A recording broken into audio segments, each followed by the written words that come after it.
Hello, friends. I am broadcasting today to issue a four, maybe a five-alarm warning about the security of the 2024 presidential elections. This is not a partisan attack on Donald Trump, who seems to be orchestrating an attempt to steal the election, no matter what the verdict of the voters. This is an attempt to issue a warning to save our democracy. Those of you who have followed my live show or followed me over months and years know that my analysis is strictly nonpartisan. I have predicted victories for about as many Republican as Democratic presidential candidates.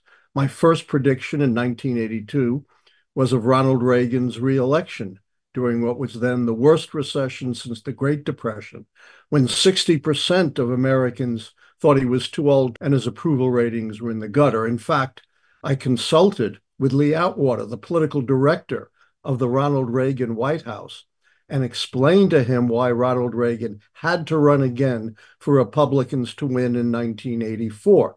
And of course, you all know that against all odds and all the conventional wisdom, I predicted Trump's win in 2016. Let me emphasize, not a popular vote plurality, but a win. At the same time, I did predict he would be impeached, which would have made no sense unless I was predicting that Donald Trump would be elected. And in fact, I got a congratulatory note from Trump himself. So this is not a partisan attack. This is a warning about the need to save our democracy. You'll recall after the 2020 election, even after he had exhausted all his legal remedies, losing close to 60 cases, winning only one trivial case, losing in front of judges appointed by Republican presidents, losing in front of judges appointed by Donald Trump himself, and not only losing on procedural grounds, but losing on the fact that he had no substantive evidence to prove any kind of consequential voter fraud. In fact, one conservative judge called his evidence a stitched together Frankenstein monster. Even after all that was done, according to multiple indictments, Trump then resorted to illegal means to try to steal the election, illegally pressuring Vice President Michael Pence to unilaterally discard enough votes to prevent Joe Biden from winning, even though the votes for him were certified by the states. Of course, we had the January 6th insurrection when Trump sat for 3 hours and let the violence rage in an attempt to stop the counting of the electoral vote, which would have given the election to Joe Biden.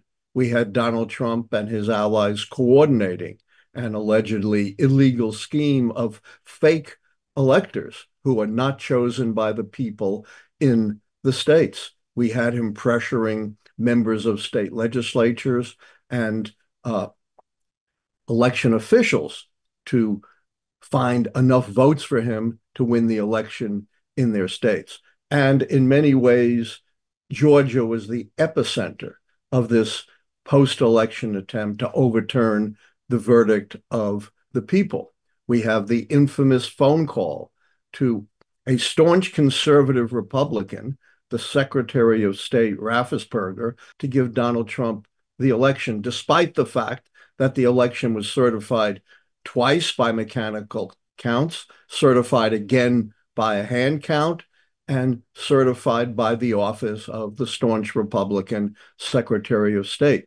We had Rudy Giuliani on Donald Trump's behalf appearing before the Georgia state legislature, issuing the most outrageous lies about an allegedly stolen election, including most outrageously claiming that two African-American election workers were passing out drives with election results as if they were vials of dope. All of his allegations were false. He admitted they were false. He lost his license to practice law on the basis of those lies.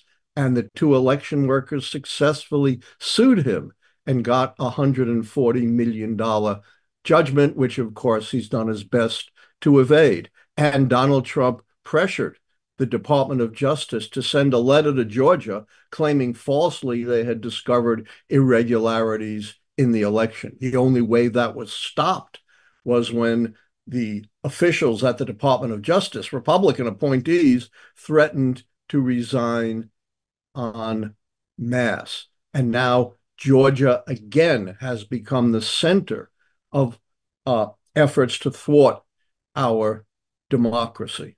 And last time we saw Trump scrambling after the election. Now he has prepared in advance to try to make sure that no matter what the verdict of the voters, that he would get the electoral votes of the state of Georgia. And remember, right there in the presidential debate, he openly admitted that even after exhausting all of his legal remedies, he would not necessarily accept the results of the election. So what's going on in Georgia? 3 Donald Trump allies constitute a majority on the Georgia State Board of Elections.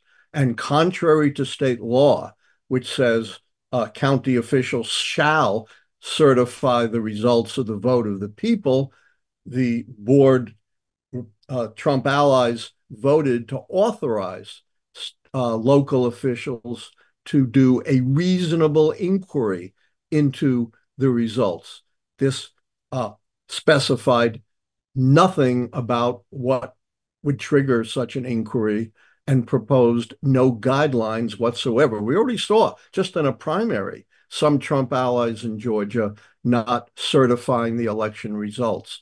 Now, the Trump allies on the board in Georgia have really opened the door for many election deniers in the counties in Georgia to fail to certify the election results, particularly, of course, if those election results went against Donald Trump.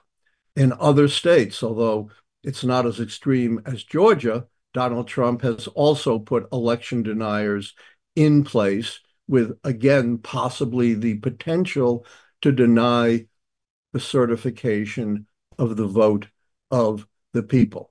So we don't see Trump and his allies scrambling this time like they did after the 2020 election.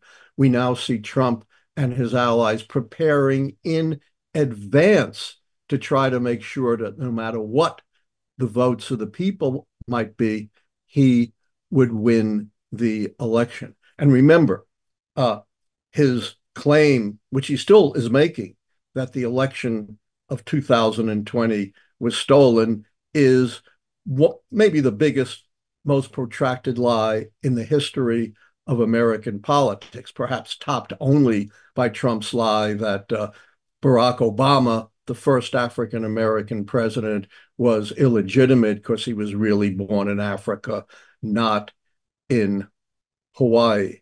And Trump's big lie was contradicted not only by officials in every state, not only by every independent inquiry, but by Donald Trump's own Department of Justice, his own Office of Cybersecurity.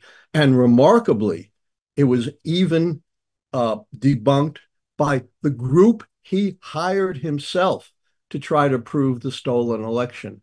In fact, the group proved just the opposite, something Donald Trump did not report.